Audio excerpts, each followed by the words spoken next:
What's going on, YouTube?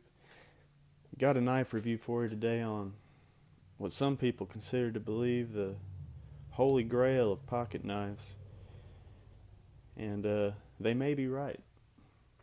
And it's the Chris Reeves sebenza,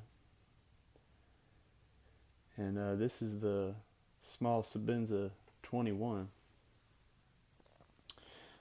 What I want to kind of go over in this video is just how I like the knife, tell you what I think of it, um, maybe go over why it's so expensive, and is it worth the amount of money you pay for it. First, I'll try to give you a little history on the knife. The first one was developed or made in 1987 by Chris Reeves himself, as far as I know. And then since then, it's got different updates through the years. As far as I know, the general look and shape of it have remained the same with just small upgrades through the years. I know they had one that they released in 1990. I think they had one called the Regular in 96, and then the Classic in 2000,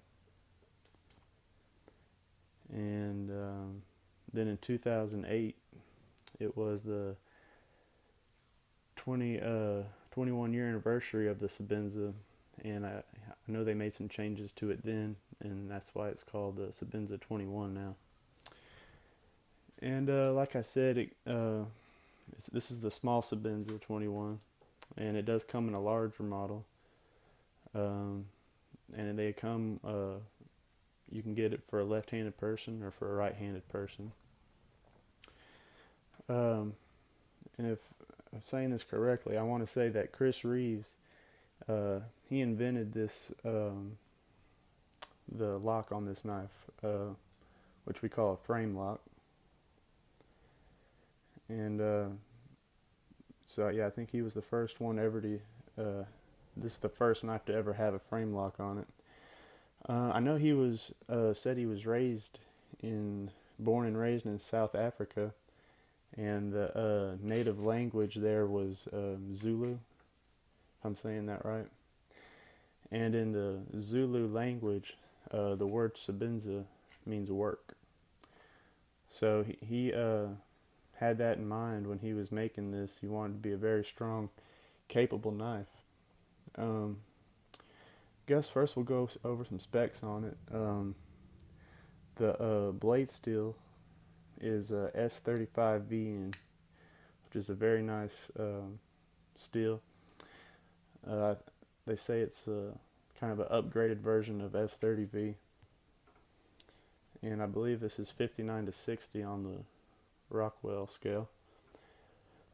The blade length is right at 3 inches. It's 2.94, and the overall length is about 6.8 inches, so almost 7. The handle is titanium with a special finish. I'm guessing that's like a bead blasted finish on it. Feels very nice. And the weight on it is 3 ounces. Now, I do carry this knife. I know some people don't like to carry real expensive knives. I do carry it. I don't carry it all the time. It's in a rotation. I mainly just carry this like if I'm going, out to eat somewhere nice or dressing up, something like that. That's normally when I carry this knife. This knife looks great with jeans because of the darker color, and it looks really nice with like khaki pants. So that's really just when I use it, but that's not to say that it can't handle plenty of work that I could put it through, but that's just when I use it. Let's look at the blade. The blade is a very nice stonewash blade. It's got a drop point blade style, And I just love the look of that stonewash on there. It's very nice. Um, it has some jimping on the top and is very comfortable. Very nice jimping. And it has this thumb stud on here. When I had first got this knife, I was so mad because I could not believe that I spent that much money on a knife, and I had such a hard time opening this knife. I mean, I was sitting there, I was pushing on it, I couldn't hardly get it to open, and this thumb stud was just killing my thumb. And I don't know if it just broke in over time, or because I took it apart and put some oil on it, or I think it might just be technique. But after a while, it got to where I could open it pretty easily. No big deal. It's pretty smooth. It's not too bad. I guess the way I started opening it was my fingers on this side of the knife I would leave somewhat loose. You don't want to put pressure on this lock bar right there. So I just kind of put it like that and then just use my thumb. Normally put my thumb right underneath this little gap right here. Like that. And it opens fine. I would say I'm not a huge fan of that thumb stud. I know it looks nice. And some people really like it. But I don't think I'm a huge fan of the shape of it. But it does work. And it does look nice. And then on the top of the blade here, you can see this nice little feature. The back of the blade, the spine is completely rounded. You can see that, so there's no sharp edges on it at all, which is very nice. The handle is this very nice titanium, and this finish they got on it, it's smooth, but you can get a good grip on it. It's not as smooth as, say, the blade. You can see how he has that Chris Reeves logo right there.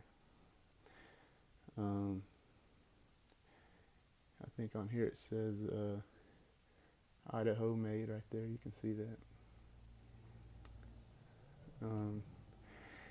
And this pocket clip, this is one of my favorite things about the knife is the pocket clip. This is a great pocket clip.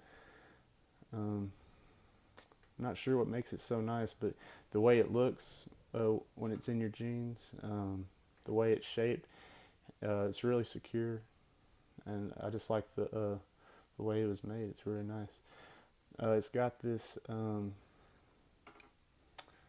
little blue piece right here. You can see that it has a hole. You can put a lanyard right there, and that just spins freely, so the lanyard can move like that. If you take the lanyard down, it will have a little bit of a shake in there because it just kind of sits in there, and you could actually just take it out if you wanted to, but I went ahead and left it in there because I think it looks nice with the blue, and then it's got the blue little spacer right here. You got another one right there.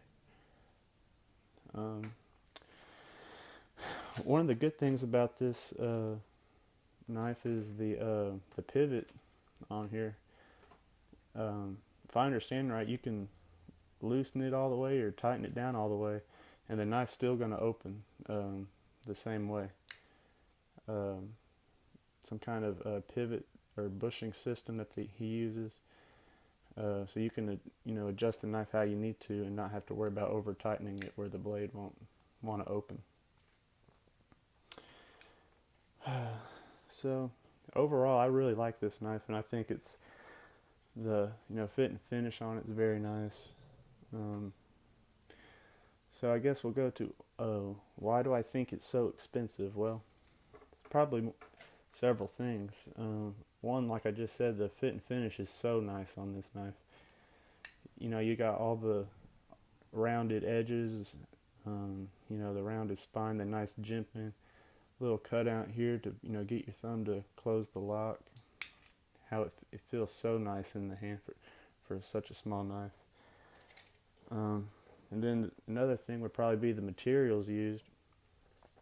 S35VN is a very Good blade steel, and you know, all titanium handle. It don't matter what kind of knife you're getting. If you have an all titanium handle and a S35 VN blade, it's gonna, you know, be a good bit to buy it. Um, Another reason probably just be the company, Chris Reeves. If you're buying a Chris Reeves knife, it's going to be expensive, and but they have such a good company. I know you could send this knife in, and anything that was wrong with it, if you wanted it sharpened, if you needed new screws, you needed anything done to it, I know you could send it into them and they would fix it for you. Um, Now the question that I guess a lot of people wonder, is it worth $350? Which I believe is how much I paid for it because I bought it new. I'd have to say yes and no, depending on the person. Was it worth it to me? I'd have to say yes. Just because I love knives and I appreciate, you know, the build quality and the design. Um, it's just like you can get a cheaper knife that will do good, but there's nothing wrong. Like, let's say you want to save up for something nice. Like, it's just like getting a car. Like, if you like Mustangs, you could get a V6 Mustang, uh, or you could save up and get, you know, whatever the GT Premium of the same year. You know, people might say, well, why'd you spend that extra money when you already had something that would work? You know, it's worth it to that person, you know. And that's kind of the same deal with this. I don't think there's anything wrong with, yeah, you could get a cheaper knife, but I don't see anything wrong with, if you have the money, you know, go ahead and save up and get something nice if you can afford it. And now if you're on a budget, you know, this wouldn't be a knife to go out and get right away. But I think this knife will, the investment in it will pay off, because I think it'll probably last a lifetime. Uh, with such a great company, you know, that can service it, and the materials it's made out of, it will last. However, I know this is probably gonna make a lot of people mad. There is one knife that I have, that I actually prefer over this knife, and I prefer smaller blades like this sized. Let me say, I do love this knife. However, when I normally picking out what knife I'm gonna, you know, use for the day, this one almost always gets beat by this knife. Yep, the Benchmade Nakamura. I love this knife. So this is probably my favorite knife that I have, or towards the top of the list. I can't get over how much I love this knife. It's so smooth and easy to open and close. So much easier to open and close than the sebenza. And I like the thumb studs a lot better. Is the fit and finish as nice as a sebenza? Maybe not. I do like you know, this little swedge and the M390 steel on this blade, but this feels so nice in the hand with these finger grooves and that little jimping ramp right there. Just, I don't know, there's something about this knife. I just love how easy it is to open and close. And so that would be my knife I prefer out of the two. And this one also has another version of it that has a better steel and carbon fiber handle. This is a G10 handle, real smooth, which I'm going to do a review on this eventually. But at the price, this was probably like around $190, $200. So what, $150 less than a sebenza. But man, solid lockup. I just can't say enough good things about this knife. I love it. But that's just my opinion. A lot of people may prefer a sebenza over this. You know, it's just what you prefer. And I do love the sebenza. But yeah, just wanted to show that because there are other good options out there. And so overall, this is an excellent knife. Very well made, awesome